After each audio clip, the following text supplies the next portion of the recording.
79 AD, Bay of Naples. The morning sun bathes the cobbled streets in warm, golden light.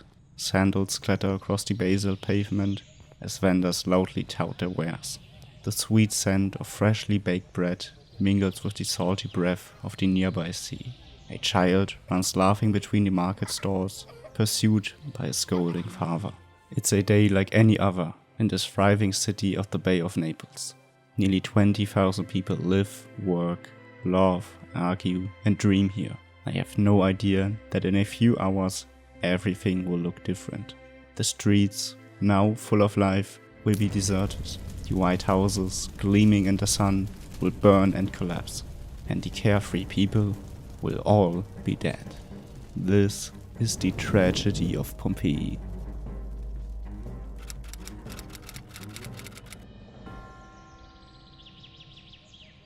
The mountain slopes on the Gulf of Naples drop steeply towards the sea, but between the volcanic hills and the seemingly endless blue seas lies a fertile plain, perfect for a city. Here, where the Sano River flows lazily towards the sea, the first settlers set up their tents. They are the Oscans, people who migrated to Italy centuries ago through the snow-covered Alpine passes. Their language sounds foreign in this landscape, rough and throaty, so different from the melodic Greek of the coastal towns. But they have an eye for good spots. The hill here offers protection, the land is fertile, and the river enables trade far inland. Soon, the first houses are built. Simple structures, made out of tuff, the porous volcanic rock of the region. The roofs are covered with terracotta tiles that glow red in the sun. Soon, the settlement grew into a real city. Walls enclose it, and temples rise in honor of the gods. The city's name is Pompeii. Very close by, less than 50 kilometers away, lies Cumae, one of the oldest Greek colonies in Italy. The new neighbors get along immediately. Greek traders regularly arrive with their ships across the open sea to the port of Pompeii. They bring not only goods, but also ideas, art, and culture. The Greek tell stories of Homer, the heroes of Troy, and the gods of Olympus. Suddenly, Greek vases hang in the Oscan houses. The walls are painted with scenes from Greek mythology. Heracles fighting the Hydra here, Odysseus leading his men past the Cyclops there. The Pompeians develop a deep reverence for Greek culture, a love that would endure for centuries. But visitors didn't just come from the sea. Other figures approach from the north, the Etruscans. These mysterious people, whose language has not yet been fully deciphered, ruled large parts of central Italy. Their merchants are skilled, their artisans masterful. Their bronze works are so fine they resemble goldsmiths' work. Their ceramics are more elegant than anything the Oscans had known before.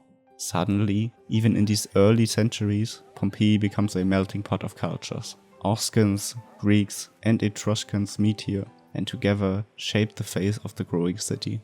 It seemed as if the gods had blessed Pompeii with everything a city needed to thrive. But their happiness didn't last forever.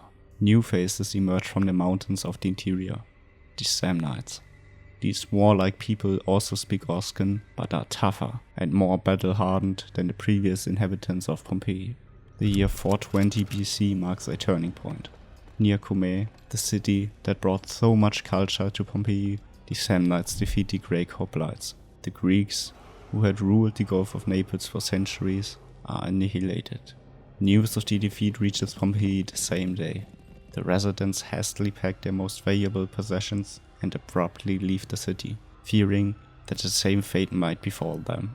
Those who cannot escape hide in their houses or try to reinforce the city walls. But in vain.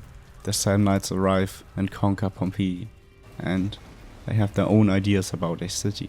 They tear down the old structures and build new ones. A rectangular street system emerges, new temples are erected, and markets are established.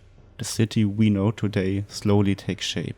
Pompeii experiences a boom, but this boom is not to last long. For a new power is approaching from the south, a power that will change everything people have previously known about war and rule. They come from the Via Appia, the great road that connects Rome to the south. At first, there are only clouds of dust on the horizon. The dust turns into helmets glittering in the sun, and finally into thousands of men in red tunics and silver armor marching in perfect formation. Every soldier carries a gladius, a short sword optimized for close combat. They also carry several pila, heavy javelins that can pierce any shield. And above all, they don't fight as individuals, but as a unit. Nonetheless, the Samnites put up fierce resistance. Their warriors are brave, and their mountains offer natural fortresses. But they stand no chance against Roman tactics. Battle after battle after battle is lost. Pompeii becomes Foederatus, an ally of Rome. What sounds harmless at first is in reality a loss of independence. The city retains its local institutions, its Oscan language, its traditions. But the important decisions are now made in Rome, and Pompeii must obey Rome's orders, without questions, without arguments. This period of semi-freedom lasts 2 centuries. Pompeii grows and prospers in this time. In the 2nd century BC, magnificent new buildings are built, baths with sophisticated heating systems, a theater with perfect acoustics, and temples of classical beauty. The Romans are experts in technology. They build aqueducts that bring fresh water from the mountains to the city. They build streets with sewers that drain the wastewater. They build a stone amphitheater, the first of its kind in the new Roman world. This city takes on the Roman features, but remains Oscan at heart. It seems as if the Pompeians have resigned themselves to the new situation, but appearances are deceptive. There's unrest beneath the surface. The Pompeians are officially Rome's allies. They fight in the Roman legions and pay Roman taxes, but they do not have the same rights as Roman citizens. They are not allowed to vote and cannot hold all political offices. They are second-class citizens in their own country. Because of this, discontent is growing. There's whispering in the streets of Pompeii, and discussions are taking place in the assemblies. Why should they bleed for Rome without having Roman rights? Other Italian cities think the same. A conflict is brewing that will have devastating consequences. In 91 BC, the situation finally explodes. The social war breaks out. A civil war between Rome and its Italian allies. But it is a strange war. The rebels don't want to free themselves from Rome's rule. They want to become true Romans. Pompeii also joins the rebels. The euphoria is great. The city residents finally have the opportunity to fulfill their dream. Pompeii prepares for a war against a seemingly unbeatable enemy. Oscan inscriptions are placed in the streets and defensive preparations are made. The city walls are reinforced and weapons are collected. The young men are trained as well as possible to have a chance against the legendary Roman legions. Everyone knows if Rome won, the revenge would be terrible, but hope is stronger than fear. And in 89 BC, the time has finally come. The Roman legions appear on the horizon. Their red tunics flutter in the wind. Their freshly polished armors gleam in the evening sun. The several thousand men are led by Lucius Cornelius Sulla, one of Rome's most feared generals. His soldiers set up camp in front of the city walls and set up their siege engines. And only a few hours later, the siege begins. Heavy stone projectiles rain down on the city, and burning ballista arrows whistle through the air. The inhabitants of Pompeii, mostly simple farmers, panic. They have no chance against this overwhelming force. Their last hope is one man, Lucius Cluentius. He is a leader of the rebels and is trying to liberate the city. With his troops, he sneaks out of the city in the dark. The hope of all of Pompeii now rests on his shoulders. He and his men approach the Roman camp from the south. Their plan is to surprise the Romans while they sleep, thus clearing the way for reinforcements from the city. But Sulla is too experienced of a general. The relief troops are lured into an ambush and defeated. Not one man survives the massacre. Pompeii is now completely alone. Even though the city walls are still holding, the situation becomes increasingly hopeless over the next weeks. Supplies are dwindling and morale is sinking. The people don't want to fight. not in a battle they can't possibly win. Finally, the gates open and Sulla enters victorious. The punishment, however, is surprisingly mild. Pompeii is not destroyed, the population is not enslaved. Rome has already achieved its political goal. The Republic has conquered Italy and consolidated its power. But Pompeii also gets what it wants. The Italian allies receive Roman citizenship. The war is over. Italy becomes Roman, including Pompeii. 10 years have passed since the siege. The wounds have healed, the city walls, which were torn apart by the stone projectiles, have been repaired. Pompeii seems to have been lucky. Other cities were punished much more harshly, but Sulla hasn't forgotten the rebellious city. On a stormy autumn day, Roman legions march through the gates again. But this time, they don't come as conquerors, they come to stay.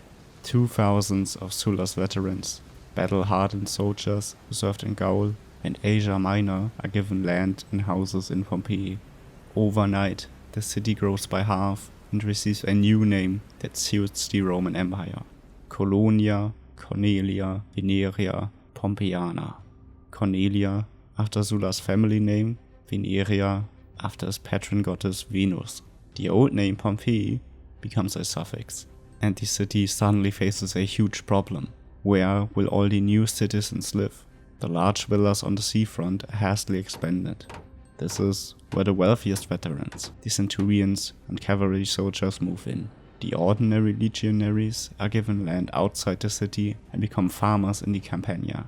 In the streets, two worlds suddenly mingle. The old Pompeians still speak Oscan, their throaty, old Italian language. However, the veterans speak Latin, the harsh, soldierly Latin of the legions. The officials now have Latin names: Lucius Caesius, Marcus Porcius. But in the alleys, in the markets, and in the workshops, Oscan dialect still resonates. Nevertheless, the veterans have taken over power in Pompeii, much to the dissatisfaction of the Pompeians. The tensions are almost palpable. On the new amphitheater, the oldest stone amphitheater in the world, is an inscription dedicated to the colonists. Not to the Pompeians, but to the colonists. The message is clear. This belongs to the Romans. Colonists and Pompeians, two groups in one city. In elections, Romans and Oscans vote against each other. There are different areas in the baths. Even in the temples, the groups pray at different times. But Rome also brings progress. With the takeover of power, culture and engineering from the capital comes to the provinces. Magnificent new baths are built near the forum, with sophisticated heating systems and marble pools. The covered theater is expanded to accommodate the demanding Roman plays. At the amphitheater, 20,000 seats for gladiator fights and animal hunts. The water supply is revolutionized. Roman engineers plan a system of pipelines and water towers. Over 40 fountains supply the growing city. High sidewalks protect against the dirt of the streets that also serve as sewers. All these innovations significantly improve life in Pompeii, and the Pompeians, they accept the peace offer. After just a few decades, Oscan names appear again on the election rolls. Marcus Volconius Rufus, clearly of Oscan origin, even becomes city elder several times. Families begin to mix, and Roman veterans marry Oscan daughters. The language changes. More and more Latin is spoken in the streets, but it is Latin with an Oscan accent, interspersed with Samnite words. A new Pompeian identity emerges. Under Augustus, Pompeii reaches a height of prosperity that surpasses everything they had gone before.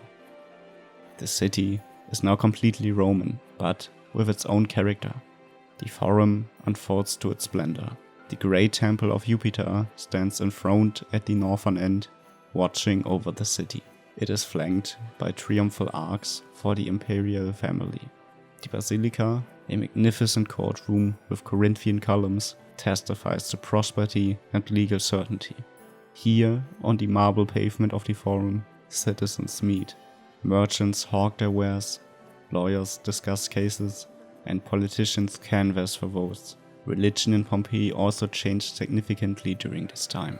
The old temple of Apollo existed next to the new imperial temple. Venus Pompeiana, the city goddess, combined Roman and local features. And in the temple of Isis, Pompeians prayed to Egyptian gods. A 6-year-old boy named Numerius Opidius Celsinus had the temple of Isis restored after an earthquake. For this, he was admitted to the city council at the age of only 6 years old. Religion, politics, and social advancement were so intervened in this Roman world.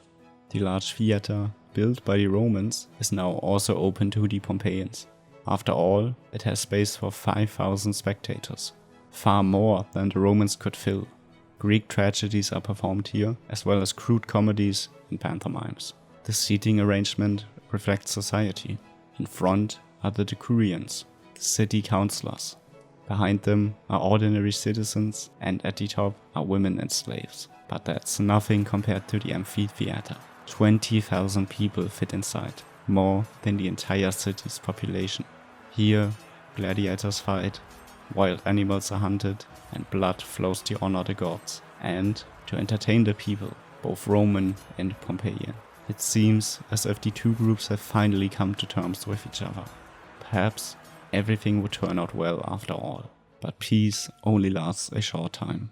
In 59 AD, the amphitheater in Pompeii fills with people, Pompeians and Nisarians. People from a neighboring city sit side by side on the stone benches. The air crackles with tension, heavy with the smell of sweat and dust. What begins as a gladiatorial game ends in a bloodbath. First a scream, then a thrown stone, and suddenly the arena explodes into violence. Fists collide with faces, clubs shatter skulls. Men, women, and children are all swept into the maelstrom of hatred and despair. As the sun sets, hundreds lie motionless in the sand of the arena, their blood seeping in between the stones. Emperor Nero, far away in Rome, learns of the catastrophe. His punishment is harsh. A 10-year ban of gladiatorial games. For Pompeii, proud of its magnificent amphitheater, this is like a death sentence. The city, which thrived on spectacle, must learn to survive without it. But, as always, something new emerges from the crisis. Without the bloody games, Pompeii turns to other things. Art and culture bloom like flowers after rain. The 100 richest men in the city expand their villas and buy dozens of slaves. At banquets, food is served on silverware and Greek music is played. But power comes with obligations. Those who assume office must give gifts to the city. They finance games, build baths, pave streets. Soon, Pompeii is teamed with money and trade. The streets pulsate with life. In the bakeries, men with flour-dusted arms knead the dough for the daily bread. The rhythmic sound of their work mingles with the hammering of the blacksmiths, where glowing pieces of iron sparkle under the blows. In the dye houses, workers dip fabrics into stinking vats, filled with urine and vegetable dyes. The stench is almost unbearable, but the colors shine like gemstones. Graffiti adorns the walls everywhere. Declarations of love and election advertisements. Gaius Julius Polybius for the Aedile. He makes the best bread. Lucius had a good time here. Samius to Cornelius, stay away from my wife. But the radiant facade is deceptive. While the rich revel in their palaces, the majority of Pompeians live differently. They live in tiny rooms above the workshops, in tenements without running water. Their beds are simple straw mats, and their meals consist of bread and olives. But they are still happy, for prosperity and peace reigning in their city. In 79 AD, Pompeii is finally a mature, complete urban culture. Almost 1,000 years of history have condensed into a unique synthesis. Oscan traditions live on in Roman forms, Greek education permeates everyday life, and Egyptian gods are worshipped in Italian temples. It is a world in balance, prosperous, cultivated, and self-confident. A world that has no idea that its end is already near. that the mountain in whose shadow it lies will soon awaken and destroy everything that generations of Pompeians have built. Pompeii's end came swift and unexpected. It was a day like every other. The morning sun bathed the cobbled streets in warm golden light. Sandals clatter across the basalt pavement as vendors loudly tout their wares. The sweet scent of freshly baked bread mingles with the salty scent of the nearby sea. A child runs laughing in between the market stalls, pursued by a scolding father. Suddenly, a deafening crash rips through the air. The child stops abruptly. His eyes widen and he begins to cry. The vendors fall silent from one second to the next. Everyone looks in the same direction, north, towards Vesuvius. A huge, threatening cloud forms over the crater, and this cloud is no ordinary weather phenomenon. It is black as night, but it glows from within, shot through with lightning that comes not from the sky, but from Earth. In Pompeii, people watch as day turns to night in a few minutes.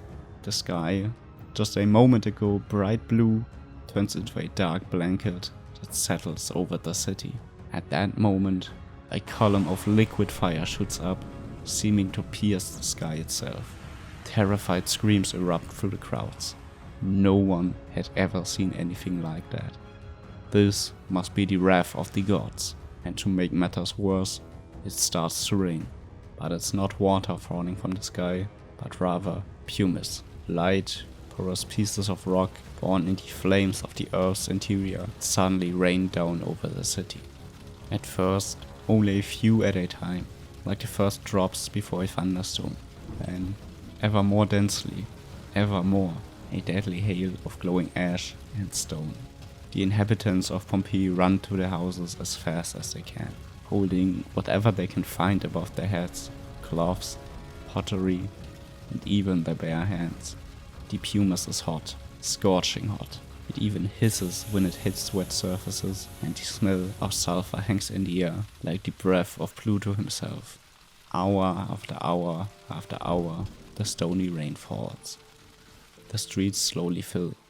First only ankle deep, then knee deep, and finally even waist deep. Pompeii slowly sinks, like a city swallowed by an invisible flood. That night, many of the people of Pompeii make the most difficult decisions of their lives. Stay or go, fight or give up, hope or despair. A pregnant woman chooses to remain in the inner rooms of her house. 11 other people stay with her. Perhaps her family, perhaps neighbors who have sought refuge with her. They all hope that the walls will protect them, that the stony rain will stop, and that the morning will bring salvation. Others gather their most precious possessions.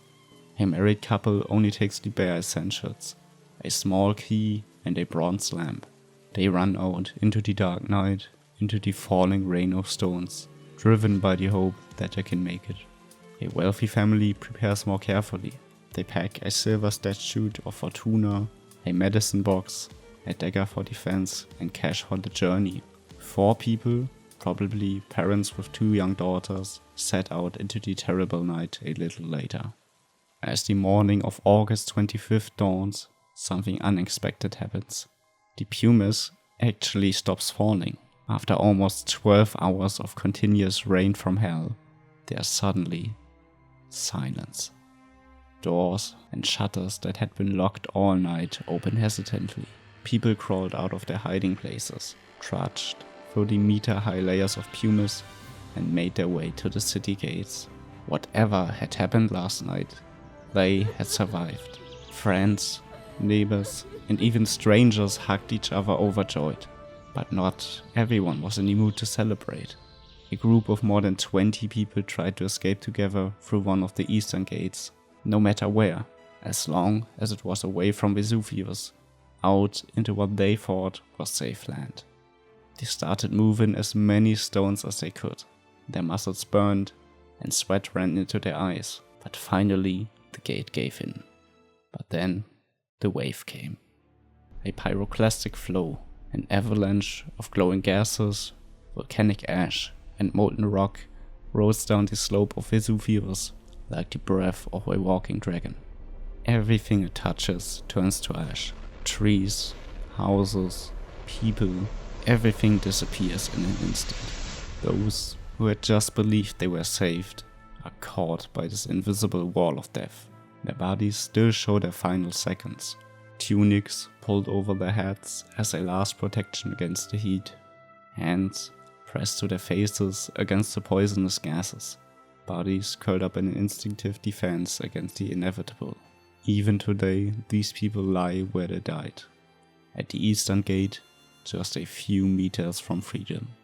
The couple with the key and the lamp only made it a few hundred meters as well. They were found at a grave outside the city. The wealthy family only made it about 20 meters. The father went ahead to clear the way through the pumice. The two young daughters followed him. The mother brought up to the rear, laden with valuables, perhaps to protect the family, perhaps in the hope of being able to salvage at least something. They died together, united until their last breath. All of these people are just some of the nearly 1,100 bodies found in Pompeii. About 400 of them died during the pumice rain, slowly suffocated under the weight of the falling stones. But nearly 700 people were killed by the pyroclastic flow, wiped out in seconds by a force against which there was no defense. Herculaneum, the elegant coastal town, is being buried under a different kind of volcanic material. A hot mud that preserves wooden furniture and organic materials that burned in Pompeii. In Herculaneum, even the coastline is changing. The sea is retreating or being replaced by volcanic rock. An entire landscape is being rewritten by the forces of the earth. Stabie, Nola, Capua. All these places are also feeling the wrath of Vesuvius. But none is as perfectly preserved as Pompeii. None tells such vivid stories from a dead world. After August 25th, 79 AD, silence reigns over the land where once thriving cities stood. Vesuvius smokes for a while, then it too falls asleep again. But the ghostly calm is deceptive. Everywhere in the surrounding villages and towns live people who cannot forget their homeland, their friends, their buried treasures. The survivors of the Great Escape carry maps in their heads, maps of their homes, their hiding places, their dreams. The thought of what lies beneath the ashes haunts them. And so begins one of the most dangerous undertakings in the ancient world, the return to Pompeii. Hundreds of people gather over the next few weeks to return to Pompeii one last time. Men with shovels and pickaxes, lanterns flickering faintly in the darkness. Women who encourage their men or desperately try to hold them back. They aren't adventurers or treasure hunters. They are people who want their lives back. Arriving in the destroyed city, they can hardly believe their eyes. Nothing survived the inferno. The magnificent baths, the amphitheater, the city's pride and joy, and the temple of Jupiter. Everything is gone. In their place is nothing but meters of volcanic ash and rocks. But that doesn't deter the men. They develop a technique that is as ingenious as it is dangerous. Instead of clearing away the meters of volcanic deposits from above, an impossible task, they dig tunnels. Horizontal tunnels that wind like tentacles through the solidified ash layer, always searching for the entrances to the rich houses of the buried city. In complete darkness, illuminated only by the dim glow of the oil lamps, the tunnel diggers grope their way forward. The flickering light casts ghostly shadows on the tunnel walls. The air is stuffy and full of dust, every breath burning in their lungs. Sweat drips from their bodies as they clear away the hard compacted ash, shovel by shovel. At any moment, the tunnel could collapse on top of them and bury them alive. But hope drives them on. If they're lucky, the pickaxe will break through a wall, and behind it, a room from another time opens up. Here, the furniture is still there, as if the owner had just left for a moment. There, the papyrus rolls still lie on the table. and sometimes, in secret hiding places, they find spectacular treasures. Silver collections of breathtaking beauty and jewelry that sparkles in the lamplight like trapped stars. It becomes particularly dangerous when entire families take part in these rescue operations. In some places, the holes in the walls are so small that only children can fit through. Fathers hand their sons a lamp into their trembling hands, knowing that this could be the last moment in where they see each other. Nevertheless, they push their children through narrow openings into spaces no human eye has seen since the catastrophe. The children grope cautiously, their small hands searching for anything that might be of value. The tunnels are unstable and the danger of collapse ever present. It's not surprising these undertakings take their toll. Some of the skeletons found in Pompeii are not those of the victims of the original eruption. They are the remains of people who weeks, years, or even centuries later risked returning to the buried city and lost their lives when its fragile tunnels collapsed around them. But after a certain time, even the stream of returnees stops.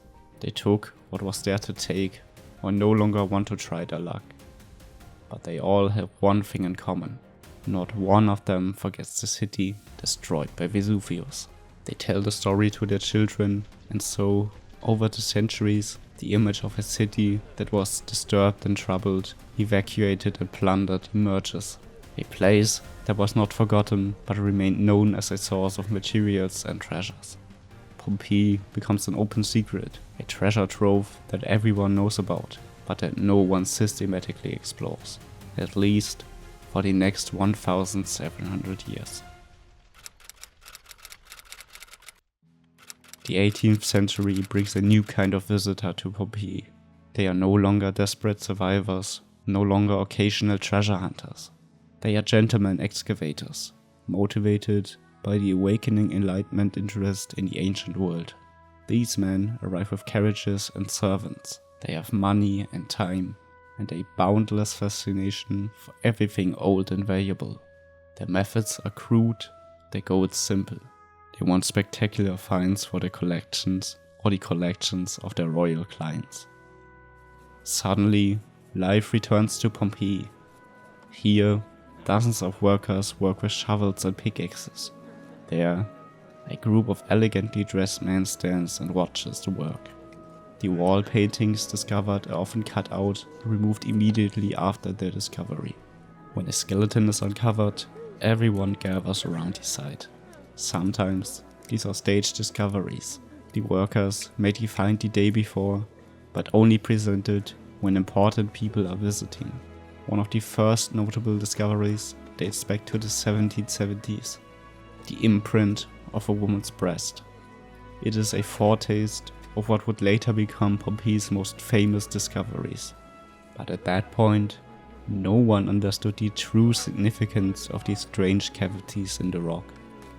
And this would remain the case for over 200 years, until Giuseppe Fiorelli changed everything with his idea. Giuseppe Fiorelli is a man with a turbulent past. He was once a revolutionary politician, an opponent of Bourbon rule in Naples. Now, in the second half of the 19th century, he becomes the most influential director of the Pompeian excavations. In the process, revolutionizes the way humanity researches its own past. Fiorelli brings with him an innovation that will change the face of Pompeii forever. His innovation is a technique that is as simple as it is ingenious. For decades, excavators have been finding strange cavities in these solidified volcanic rocks, empty spaces in the shape of human or animal bodies. Fiorelli recognizes what these cavities are: the imprints of bodies whose flesh and clothing have long since decayed, but which have left their form in the rock. He has these cavities filled with plaster, and suddenly the dead of Pompeii rise again, not as skeletons, but as plaster casts that show them exactly as they died. Here, a woman protecting her face with her bare hands. There, a man bending protectively over a child. And here, a family huddled together, experiencing their final moments. These plaster casts become the most famous images of Pompeii. They are both shocking and fascinating, because they suddenly make the tragedy of almost 2000 years ago directly tangible. Amadeo Maiori directed the excavations from 1924 to 1961 and finally brought them into the modern era. Under his leadership, excavations ceased to be treasure hunts, but rather became historical research. Skeletons were no longer viewed merely as creepy curiosities, but suddenly began to tell detailed stories. How tall was this person? What illnesses did he suffer from? What broken bones did he suffer? What does his DNA reveal about his origins and his family?